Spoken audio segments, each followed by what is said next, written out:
Selamat datang di kuliah Sejarah Kebudayaan Indonesia. Pada kesempatan ini, kita akan membahas pemikiran Sultan Takdir Ali Syahbana, seorang tokoh penting dalam perkembangan kebudayaan dan sastra Indonesia. Ali Syahbana dikenal sebagai seorang sastrawan, kritikus, dan pemikir yang berkontribusi signifikan dalam memformulasikan identitas kebudayaan kita, terutama di era transisi menuju kemerdekaan. Dalam kuliah ini, kita akan mengeksplorasi bagaimana Ali Syahbana menganalisis dan memahami kebudayaan Indonesia, dengan fokus pada gagasan-gagasannya mengenai kebangkitan nasional, peran sastra, dan pentingnya mempertahankan nilai-nilai lokal di tengah pengaruh global. Ia menekankan bahwa kebudayaan bukan hanya sekadar warisan, tetapi juga suatu proses yang dinamis dan harus terus diupayakan untuk relevansi di setiap zaman. Kita juga akan mendiskusikan kritik-kritik Ali Syahbana terhadap budaya barat yang mempengaruhi masyarakat kita dan bagaimana ia mendorong kebangkitan budaya lokal sebagai identitas yang kuat. Dalam kajian ini, kita diharapkan tidak hanya mengerti pemikirannya, tetapi juga mampu menerapkan ide-ide tersebut dalam konteks kebudayaan Indonesia yang sedang berkembang saat ini. Saya, Tovan Adinata, berharap kuliah ini dapat membangkitkan minat dan rasa ingin tahu kita semua tentang pemikiran Sultan Takdir Ali Syahbana serta implikasinya terhadap kebudayaan Indonesia. Mari kita mulai perjalanan ini dengan semangat kritis dan terbuka untuk diskusi yang mendalam. Kita akan fokus pada tema kebudayaan, terutama kebudayaan Indonesia.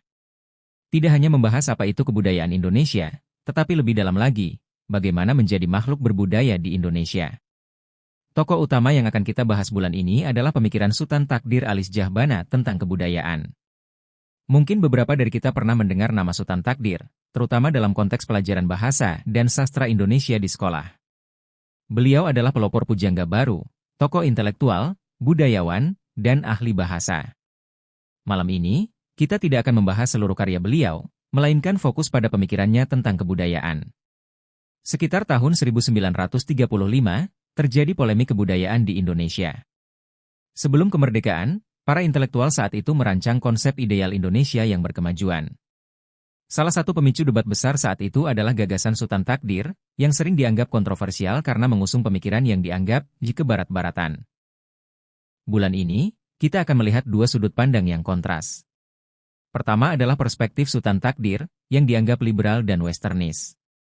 Minggu depan, kita akan membahas tokoh yang berbeda, Ki Hajar Dewantara, yang juga memberikan tanggapan terhadap pandangan-pandangan Sultan Takdir. Jangan khawatir, debat ini adalah perbincangan antara para pemikir hebat, yang meski memiliki pandangan berbeda, semuanya ingin yang terbaik bagi Indonesia. Penting bagi kita untuk memahami asumsi dasar dari kedua pandangan ini dengan husnudzon, prasangka baik. Sayangnya, hari ini kita sering menilai segala sesuatu dengan suudzon, prasangka buruk. Ketika melihat kebaikan, kita sering curiga ada maksud tersembunyi di baliknya, sehingga kita sulit merasa tenang. Melalui kajian ini, mari kita belajar husnudzon dan memahami perspektif tokoh-tokoh besar ini dengan baik. Asumsi dasar pemikiran Sultan Takdir adalah fitrah manusia sebagai pencipta budaya. Menurut beliau, manusia seharusnya kreatif dan progresif, tidak hanya mengagungkan budaya lama. Beliau merasa kita sedang keliru jika hanya puas dengan kekaguman terhadap masa lalu tanpa berbuat apa-apa. Dalam pandangannya, kita perlu menciptakan budaya baru yang relevan dengan zaman kita, karena kreativitas adalah nilai mulia manusia. Itulah pandangan Sultan Takdir, yang terinspirasi dari semangat Renaissance dan humanisme modern, yang menekankan 6 prinsip. 1. Antroposentrisme, manusia adalah pusat, segala sesuatu bergantung pada manusia. 2. Positivisme, hanya yang dapat dibuktikan secara empiris yang diterima. 3. Kritik tajam terhadap cara berpikir yang kaku dan tidak bebas. 4. Kebebasan adalah dasar untuk nilai moral yang tinggi. 5. Kemajuan, hidup harus terus bergerak maju, tidak statis. 6. Idealisme, hidup selalu berkembang, dan setiap zaman memiliki rohnya sendiri.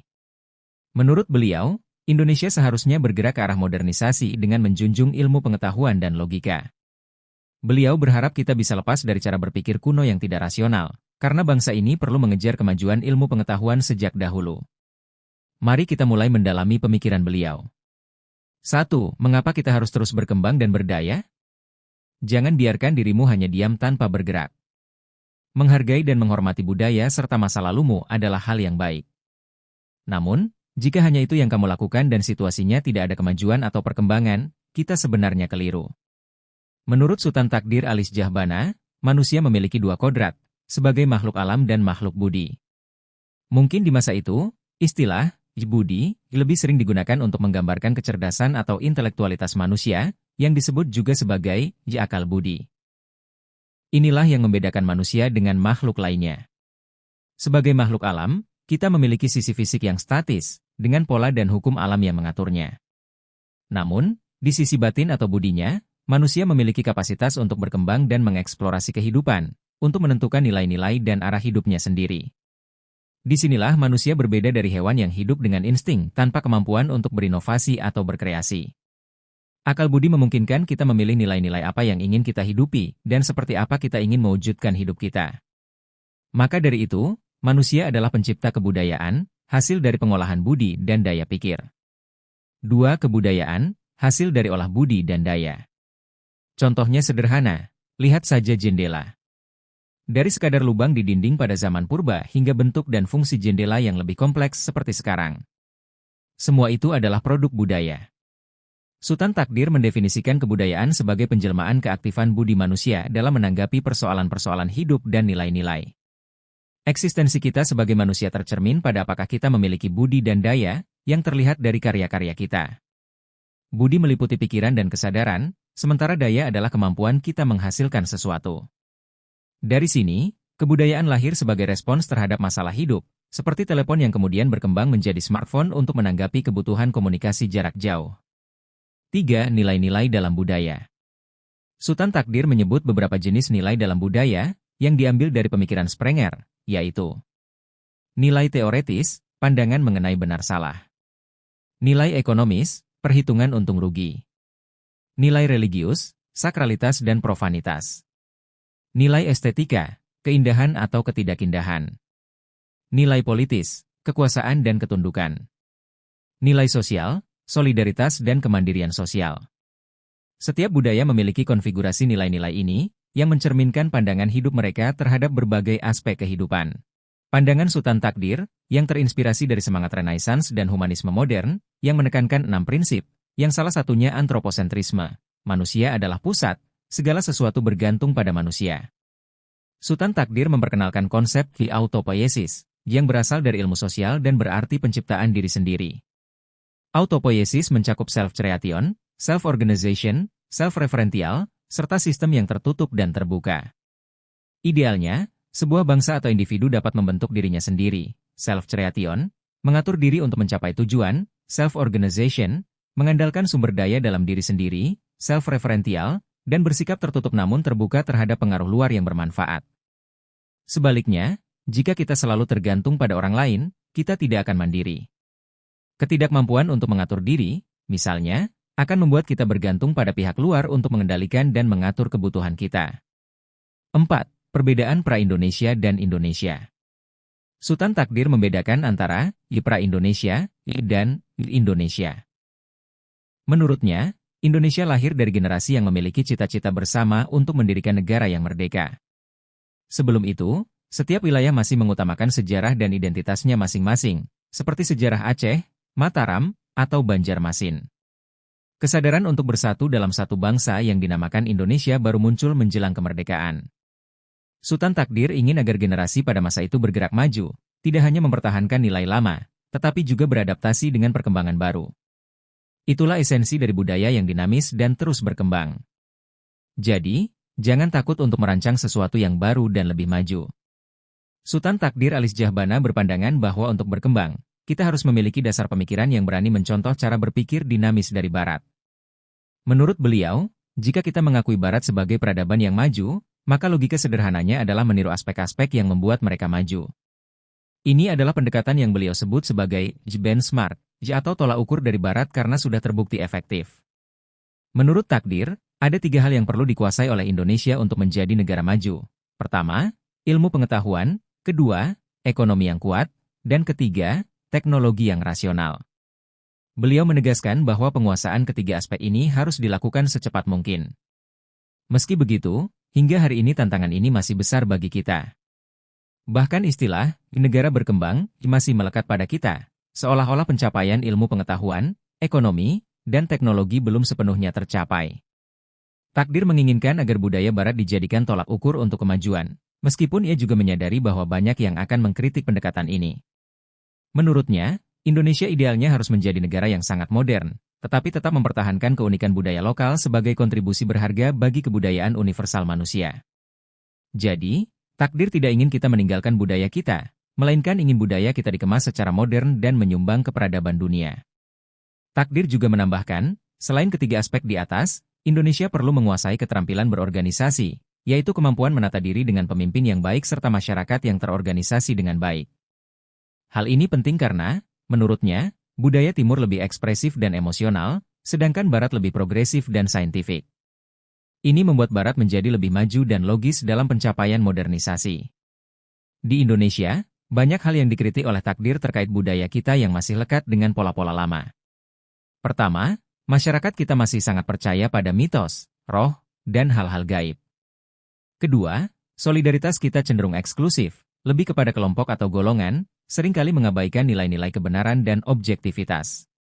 Ketiga, kita cenderung mengutamakan hubungan darah atau kedekatan pribadi daripada profesionalisme, sehingga kesempatan bagi individu yang lebih kompeten bisa terhalang.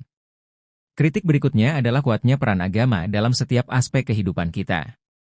Meskipun kepercayaan itu baik, kadang terlalu fokus pada sisi religius justru dapat menghambat kemajuan dan daya kreatif. Menurut takdir, dalam budaya maju, pusat kegiatan tidak hanya terfokus pada tempat ibadah tetapi juga pada universitas, laboratorium, dan pabrik. Budaya kita juga memiliki sifat feodalistik yang menyebabkan adanya kepatuhan absolut terhadap otoritas atau sosok yang dianggap pemimpin. Akibatnya, daya kreatif menjadi rendah, dan inisiatif seringkali kurang. Menurut Sultan Takdir, untuk maju, kita harus berani, hijrah, atau bertransformasi dari budaya yang ekspresif dan emosional menuju budaya yang progresif dan saintifik. Apa itu? Dia juga tidak mampu menunggu dipilih. Nah, inilah mentalitas feodalistik. Banyak dari kita terbiasa hanya patuh dan mengikuti, sehingga mengembangkan budaya yang dikritik oleh Sultan Takdir pada 1935. Semoga hari ini kita mulai keluar dari kebiasaan yang mistis, fanatisme buta, tidak profesional, malas, dan kurang kreatif. Kalau belum, mari kita mulai berlatih agar tidak terjebak terus-menerus. Sering kita mendengar bahwa orang zaman dulu itu hebat, pikirannya selalu sejalan dengan kita. Sebenarnya, mungkin bukan karena mereka cocok terus, tetapi kita yang tak berubah sejak dulu, malas tetap malas. Nasihat dari tahun 1800-an agar tidak malas masih relevan karena masalahnya tidak beranjak. Jadi, kita bukanlah bangsa futuristik yang dapat memprediksi masa depan, kita hanyalah belum berubah sejak dulu. Beliau, Sultan Takdir, pernah mengatakan bahwa kita terlena oleh kejayaan masa lalu, seolah-olah itu cukup untuk hari ini. Kita sering membanggakan masa lalu seperti Borobudur, Prambanan, peninggalan nenek moyang. Tapi apa karya kita sekarang? Apa yang kita wariskan untuk generasi mendatang? Jangan sampai generasi berikutnya hanya bisa membanggakan Borobudur. Sultan Takdir menegaskan bahwa kita harus bersedia membuka diri bagi ilmu dan teknologi baru, untuk terus melangkah lebih baik. Kemajuan zaman kita adalah pada penguasaan sains dan teknologi. Kalau tidak, generasi masa depan kita hanya akan mengenang produk dari bangsa lain sebagai kebanggaan mereka. Dalam sejarah, Barat berhasil menguasai banyak wilayah dengan teknologi dan modernisme, sementara kita tertinggal di bidang sains dan teknologi. Kenyataannya, para pahlawan kita kalah dari pasukan Belanda yang jauh lebih kecil, bersenjatakan bambu runcing melawan senjata api. Sebagaimana dikatakan Francis Bacon, ada 3 kunci kemajuan Barat: kompas, mesin cetak, dan mesiu. Kita harus mengakui bahwa dalam perang, teknologi adalah faktor yang menentukan. Sultan Takdir juga mengkritik romantisasi kita terhadap kebudayaan Timur yang dianggap lebih halus dan spiritual dibanding Barat. Pada kenyataannya, banyak elemen modern dalam kebangkitan nasional kita yang justru dipelajari dari Barat. Organisasi modern seperti Budi Utomo lahir dari pendidikan Barat. Bahkan istilah Indonesia sendiri pertama kali digunakan oleh orang Barat, bukan dari tradisi kita. Kata ini muncul dari jurnal ilmiah di Singapura pada tahun 1854 oleh 2 orang Inggris, Logan dan Eyal, sebagai sebutan untuk membedakan Kepulauan Hindia dari India. Jadi, mari belajar dari Barat bukan untuk menjiplak, tetapi untuk mengembangkan etos dinamis yang progresif sambil mempertahankan identitas kita. Ini bukan hanya tentang kebanggaan, tetapi tentang mengambil langkah nyata untuk menciptakan sesuatu yang monumental di zaman kita, sehingga generasi mendatang memiliki sesuatu untuk dibanggakan selain Borobudur. Maka, apa alasan kita gengsi terhadap Barat? Bahkan nama Indonesia sendiri pertama kali diusulkan oleh orang Barat dan diperjuangkan dalam pergerakan nasional menuju kemerdekaan.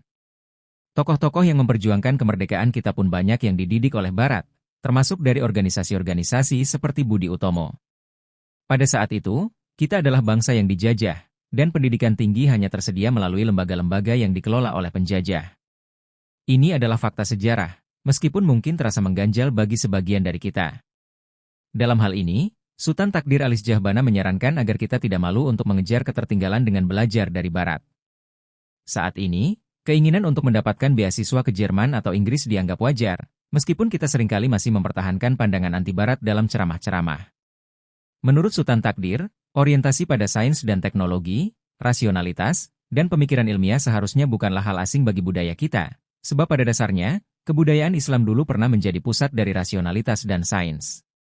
Sultan Takdir mengkritik bahwa budaya Hindu-Buddha cenderung lebih mengedepankan hal-hal supranatural dan mistis, sementara budaya Islam mengutamakan pendekatan saintifik dan filosofis. Tokoh-tokoh Muslim seperti Ibnu Rushd, Averroes, pernah menjadi inspirasi bagi lahirnya Renaissance di Barat.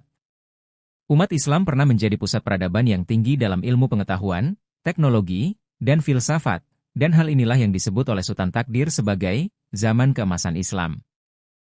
Kini, kita hanya bisa membanggakan sisa-sisa peradaban itu tanpa berupaya kembali menjadi pusat ilmu dan teknologi, bahkan cenderung memusuhi rasionalisme. Menurut Sultan Takdir, sesungguhnya peradaban Barat yang rasional saat ini adalah kelanjutan dari semangat keilmuan Islam yang dulu mempengaruhi dunia. Sebaliknya, dunia Islam yang pernah jaya itu kini berbalik arah, menjauh dari panggung ilmiah dan filosofis. Hal ini, kata beliau, adalah sesuatu yang disayangkan. Sultan Takdir mengajak kita merenungkan, mengapa dunia Islam justru berhenti dan mengundurkan diri dari ranah ilmu dan filsafat? Di dalam konteks ini, Sultan Takdir juga mengkritik pandangan konservatif yang membedakan Timur dan Barat. Menurut beliau, tidak benar jika Barat hanya mementingkan materialisme dan individualisme, sementara Timur lebih spiritual. Banyak mistikus, ahli agama, dan filsuf di Barat yang menunjukkan kedalaman rohani, seperti Agustinus dan Eckhart. Hanya karena kita melihat hal-hal negatif dari Barat, seperti gaya hidup individualis atau berpakaian terbuka, tidak berarti kita bisa mengabaikan kedalaman spiritual yang juga ada di sana. Sultan Takdir menyayangkan bahwa kaum terpelajar di Indonesia sering terjebak dalam narasi konservatif yang menganggap Barat negatif. Beliau mengkritik cara berpikir ini, menganggap bahwa bangsa kita justru perlu meningkatkan kemampuan berpikir mandiri dan menciptakan semangat intelektualisme serta materialisme dalam arti positif, bukan mengabaikannya dengan alasan takut menjadi individualistis seperti Barat. Beliau menegaskan bahwa sikap takut belajar dari Barat akan membuat kita stagnan. Yang beliau inginkan bukanlah meniru kekurangan Barat, tetapi menyerap ilmunya dan mengejar ketertinggalan. Menghindari Barat dengan alasan ingin mempertahankan spiritualitas justru akan menahan kita dari berkembang maju. Oleh sebab itu, alih-alih menolak Barat, kita perlu bijak dalam belajar darinya, sehingga kita dapat memajukan peradaban sendiri tanpa kehilangan nilai-nilai luhur bangsa kita. 5. Pemikiran Sultan Takdir Ali Syahbana tentang keberanian dan dinamika budaya. Saya sering berbicara mengenai pentingnya memahami konteks budaya kita. Seringkali, semakin banyak bicara, semakin banyak pula risiko melakukan kesalahan. Namun, itu bukan alasan untuk diam dan tidak berbuat apa-apa, karena tidak bertindak hanya akan membuat kita tidak mencapai apa-apa. Kita memang perlu menggunakan akal, tetapi jangan sampai bablas menjadi intelektualisme yang kaku. Belajar sains dan memahami alam itu penting, tetapi jangan sampai jatuh ke dalam materialisme. Di dalam kongres, saya melihat banyak perdebatan tentang egoisme, individualisme, dan materialisme yang dikhawatirkan dapat merusak bangsa. Namun, bagi Sultan Takdir, masalah utama kita bukan itu. Ia mengkritik para pembicara yang terlalu hati-hati dan menghindari risiko. Menurutnya, sikap terlalu hati-hati hanya akan menghambat kemajuan bangsa. Sultan Takdir menyatakan bahwa bangsa kita terkenal lambat dan sangat hati-hati. Ungkapan, biar lambat asal selamat, menjadi semboyan yang sering dianut. Padahal, terlalu hati-hati bisa menyebabkan kita kalah dalam berlomba dengan bangsa lain yang lebih berani mengambil risiko. Untuk itu, Sultan Takdir lebih mendorong kita untuk berani mencoba dan menerima risiko dari setiap tindakan, daripada hanya memikirkan kemungkinan-kemungkinan buruk tanpa pernah melangkah maju. Misalnya, dalam berbagai kegiatan seringkali kita terjebak dalam rapat yang berlarut-larut. Rapat diadakan berkali-kali tanpa tindakan nyata. Bagi Sultan Takdir, ini adalah contoh sikap yang perlu diubah. Ada baiknya kita merencanakan dengan matang, tetapi kemudian segera bertindak. Segala sesuatu memang memiliki risiko, dan keberanian untuk mengambil risiko adalah yang diperlukan agar kita bisa maju. 6. Masalah kehati-hatian dan ketakutan akan kemajuan. Tak sedikit dari kita yang merasa takut mencoba hal baru karena berbagai kekhawatiran. Entah itu soal teknologi, materialisme, atau efek buruk dari perkembangan zaman, banyak dari kita yang hanya berkutat pada rasa takut akan kemungkinan buruk. Padahal, jika terus begitu, kita malah tidak akan pernah maju. Menurut Sultan Takdir, seharusnya kita siap menghadapi risiko yang muncul dari setiap perubahan. 7. Analogi memasak nasi. Sultan Takdir mengibaratkan kemajuan budaya bangsa seperti memasak nasi. Bangsa Barat sudah lebih maju, dan tantangan mereka sekarang adalah menjaga agar nasi tidak gosong. Sedangkan bangsa kita masih belum menyalakan api, namun sudah khawatir nasinya akan gosong. Jika kita terus bersikap demikian, kapan nasi kita akan matang? Maka dari itu, sudah saatnya kita berfokus pada upaya membangun sains dan teknologi, bukan malah terlalu cepat mengkhawatirkan dampaknya. 8. Meniru Barat dengan mempertahankan karakter khas kita. Sultan Takdir bukanlah mengajak kita untuk membebek Barat sepenuhnya, tetapi meniru etos kerja dan sifat dinamis mereka. Kita bisa mencapai kemajuan yang sama dengan bangsa-bangsa Barat jika kita mengambil hasil dari peradaban mereka dan mengembangkan versi kita sendiri. Artinya, setelah mencapai level yang sama, kita akan menyesuaikannya dengan budaya kita, tidak sekadar menjadi pengekor. 9. Kebebasan untuk berkarya dan memandang ke depan. Sultan Takdir berpendapat bahwa kebudayaan yang baru tidak seharusnya berakar di masa silam, melainkan berorientasi ke masa depan. Ia menyarankan agar generasi muda bebas untuk menciptakan dan tidak terlalu terikat pada kebudayaan lama. Tentu, mereka tetap perlu tahu tentang kebudayaan nenek moyang sebagai modal, tetapi fokus utama adalah pada inovasi yang sesuai dengan kondisi saat ini. 10. Bangkit dari masa lalu, menatap masa depan. Bagi Sultan Takdir, kebesaran nenek moyang adalah pijakan bagi kita, tetapi bukan tujuan akhir. Kita tidak perlu merasa terikat untuk sekadar mengulang-ulang kesuksesan masa lalu. Justru, kita harus berkarya sesuai konteks kita saat ini dengan pandangan yang maju ke depan. 11. Mengatasi keterbelakangan budaya. Sultan Takdir menekankan pentingnya kecerdasan, kemandirian, dan kemampuan bangsa dalam mengelola harta dunia. Ia mengajak bangsa Indonesia untuk lebih aktif dalam mengumpulkan dan menggunakan kekayaan untuk kemajuan bersama. Ini adalah masalah utama bangsa kita yang harus diperhatikan oleh lembaga-lembaga pendidikan. Kesimpulan dari pertemuan ini. Menurut Sultan Takdir, bangsa kita perlu memperbaiki mentalitas, mengembangkan kecerdasan, dan siap menerima risiko jika ingin sejajar dengan bangsa lain. Jika kita ingin sejajar dengan bangsa Barat, kita harus berani mengambil risiko, tidak hanya menjadi pengikut setia. Kita bisa mengambil pelajaran dari mereka, tetapi kemudian berkembang sesuai dengan karakter bangsa kita sendiri. Terima kasih kepada semua peserta kuliah atas kehadiran dan partisipasi aktif dalam diskusi kita hari ini. Kita telah menjelajahi pemikiran Sultan Takdir Ali Syahbana dan kontribusinya dalam pembentukan identitas kebudayaan Indonesia.